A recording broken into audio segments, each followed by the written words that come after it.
महामहिम भीष्म और आचार्य द्रोण, हम सब का देह इन पंच महाभूतों से बना है, जिसे अंततः उन्हीं में मिल जाना है। तो मोह किसका पार्थ, इस माटी से बने देह का? तो क्या ये देह महत्वपूर्ण नहीं है माधव? इसी देह से हम अपना रूप और परिचय पाते हैं। यदि ऐसा है पार्थ, तो मनुष्य के मृत्यु के पश्चात उसके देह को नष्ट क्यों कर दिया जाता है?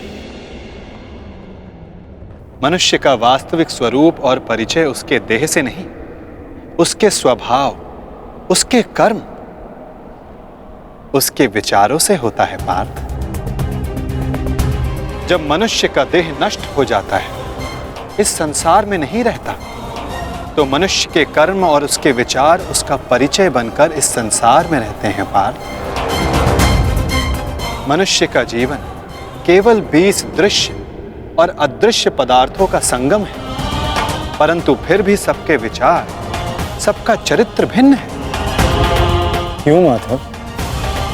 जब उत्तम समान है तो सब में अंतर क्यों? कारण है 3 गुण, रजोगुण, सत्वगुण और तमोगुण। ये 3 गुण क्या है माधव? तमस का अर्थ है अंधकार, अर्थात प्रकाश का अभाव। विचार के प्रकाश के अभाव में केवल शरीर की इच्छाओं के अधीन होकर जीना तामसिक व्यवहार कहलाता है पार्थ। पशु, पक्षी, जल, जीव ये सब इसी श्रेणी में आते हैं पार्थ। और सत्व का अर्थ है ज्ञान का प्रकाश, जो सत्य का, धर्म का, नीति और परंपराओं का विचार करके जीवन जीता है, उसे सात्विक जीवन कहते हैं पार्थ। और इन दोनों गुणों के मध्य होता है रजोगुण, अर्थात ऐसा मनुष्य जिसमें ज्ञान है, विचार करने की शक्ति है, परंतु वो मन और शरीर की क्षुद्र इच्छाओं से बंधा रहता है। ऐसा मनुष्य रजस अर्थात अहंकार के साथ जीता है। इन्हीं तीनों गुणों की न्यून या अधिक मात्रा के मेल से मनुष्य का स्वभाव बनता है। प्रत्येक मनुष्य दूसरे मनुष्य से भिन्न होता है। उधर देखो पार्थ, कौन दिखाई देता है?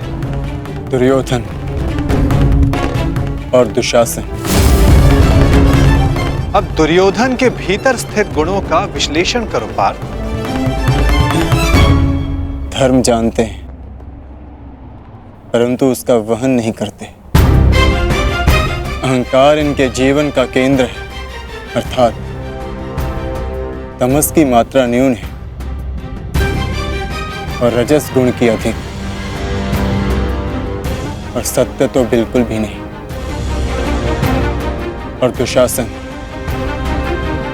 उसने सदा केवल अपने ज्येष्ठ का आदेश माना है, स्वयं का कोई विचार नहीं, इसलिए उसके मन में केवल तमस गुण है। अब महामहिम को देखो पार्थ, सत्व के साथ तमस के अद्भुत मेल को देखो। उनमें अहंकार नहीं है, परंतु पुरातन परंपरा और प्रण से बंधित है। आवश्यकता पड़ने पर भी परंपरा का त्याग नहीं कर सकते। और उधर आचार्य द्रोण को देखो पार्थ, ज्ञान और अहंकार का संगम।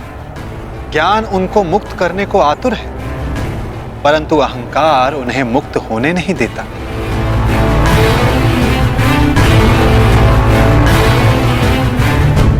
परंतु माता, यदि मनुष्य का स्वभाव इन गुणों के मेल से आकार पाता है, तब तो उसका व्यवहार जन्म से ही निश्चित होता है ना। सिंह का गुण है कि वो मृग का आखेट करेगा ही, भयभीत करेगा ही। उसी प्रकार मृग का भी गुण है कि उसे सिंह से भयभीत होना ही है। यदि किसी का अपराधी और अधर्मी होना निश्चित है तो फिर हम क्यों किसी के कर्मों की प्रशंसा करते हैं? क्यों हम किसी को अपराधी मानकर उसे दंड देते हैं? क्या आवश्यकता है किसी के नाश की? क्या आवश्यकता है किसी के प्रतिकार की? उत्तम प्रश्न है पार्थ, परंतु मनुष्य का कर्म जानने से पूर्व यह समझ लेना आवश्यक है कि मनुष्य वास्तव में है क्या। क्या मनुष्य केवल पंच महाभूतों का मेल है? नहीं, मनुष्य केवल पंच महाभूतों का, पंच पदार्थों का, पंच ज्ञान इंद्रियों, पंच कर्मेन इंद्रियों और 3 गुणों का मेल नहीं। इन 23 गुणों के अतिरिक्त भी एक शक्ति है जो मनुष्य को विचार करने की, धर्म और कर्म समझाने की, उसको भिन्न बनाने की शक्ति देती है, और वो शक्ति है चेतना। इन 24 तत्वों का मेल ही प्रकृति है पार्थ। जो मनुष्य योनि नामक यंत्र में वास करती है, पुरुष अर्थात परमात्मा का अंश। जब पुरुष और प्रकृति अर्थात आत्मा और परमात्मा का मेल होता है, तभी जाकर मनुष्य का देह जीवित रहता है। यदि मनुष्य परमात्मा का अंश है तो फिर ये आत्मा क्या है? इसे कैसे जाना जाए? तुम एक महारथी हो और इस रथ का उपयोग करते हो। उसी प्रकार आत्मा इस शरीर नामक रथ का, इस यंत्र का उपयोग करती है, परंतु आत्मा शरीर नहीं होती। एक रथ के टूट जाने पर जिस प्रकार रथी का नाश नहीं होता, उसी प्रकार शरीर के नष्ट हो जाने पर आत्मा का नाश नहीं होता। नयनम चिंदन्ति शस्त्राणि नयनम दहति पावक न चैनम क्लेद्यन्तापो न शोष्यति मारुता।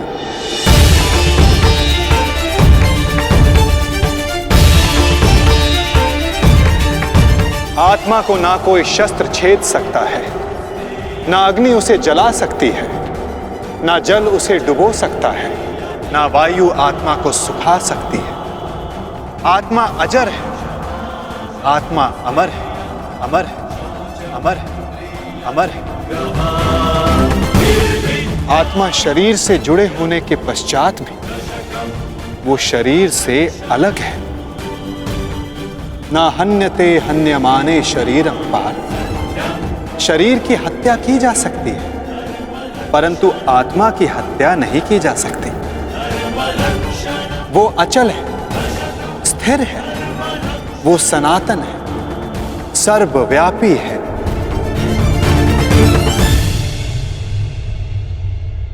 जिस प्रकार हम पुराने वस्त्रों को त्याग कर नया वस्त्र धारण करते हैं, ठीक उसी प्रकार हमारी आत्मा देह नष्ट हो जाने के पश्चात नया देह धारण कर लेती है।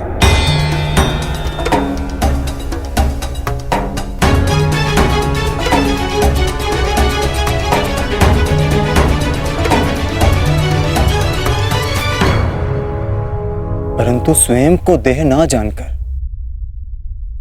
मैं आत्मा को कैसे जान सकता हूं माधव?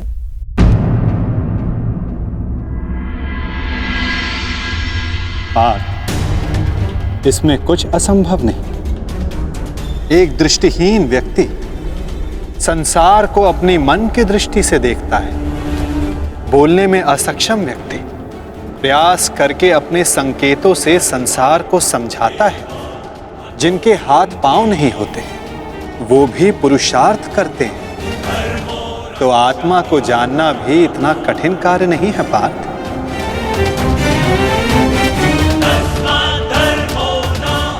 जिस प्रकार मूर्छित होने पर शरीर गिर जाता है, कुछ करने योग्य नहीं होता, परंतु जीवित रहता है, उसी प्रकार आत्मा से अनजान व्यक्ति मूर्छित शरीर के समान होता है।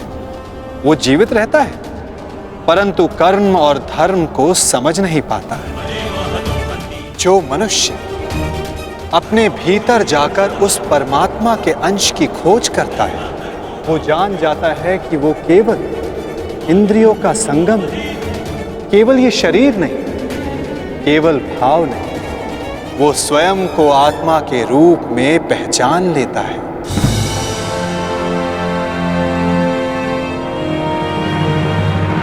पर ब्रह्म विभाजित होकर पुरुष और प्रकृति बने पार्थ। फिर प्रकृति की प्रत्येक वस्तु में आत्मा का वास हुआ। प्रकृति यानी मनुष्य का शरीर जब वो मोह और अंधकार से घिर जाता है, तब वो अपनी चेतना को खो देता है। तब उस मोह निद्रा को तोड़कर अपनी चेतना को जगाना, स्वयं को परमात्मा का भाग जानना, यही आत्मा का कार्य है, यही उसका उद्देश्य है पार्थ। जब तक इस संसार में एक भी मनुष्य को पीड़ा है, तब तक वास्तव में किसी का भी सुख संपूर्ण नहीं होता। और इस सत्य को जानकर मनुष्य का हृदय, मनुष्य का मन करुणा से भर जाता है। करुणा ही धर्म है पार्थ। जिस मनुष्य पर तमस गुण छाया होता है, वो निर्दयी, कठोर और स्वार्थी होता है। वो अपने सुख के लिए दूसरों को दुख देता है, परमात्मा की ओर गति नहीं करता। अर्थात परमात्मा से दूर ले जाने वाले मार्ग का नाम अधर्म है पार्थ।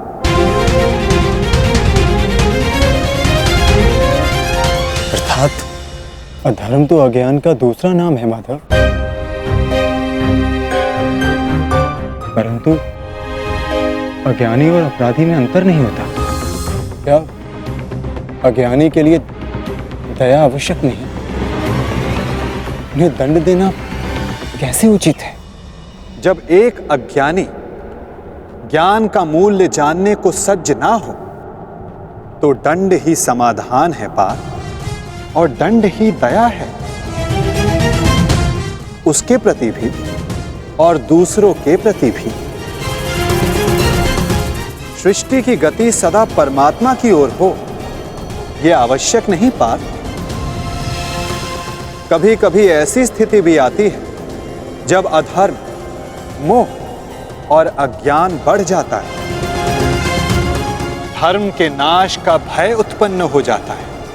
यदि संसार से धर्म लुप्त हो जाता है, तो करुणा भी नष्ट हो जाती है, सत्य भी नष्ट हो जाता है। यदि भविष्य में आने वाली पीढ़ियों को धर्म प्राप्त हो सके, इसलिए आज अधर्मियों का वध करके धर्म की स्थापना करना आवश्यक है पार्थ। और आज तुम्हारे समक्ष ऐसी ही स्थिति है।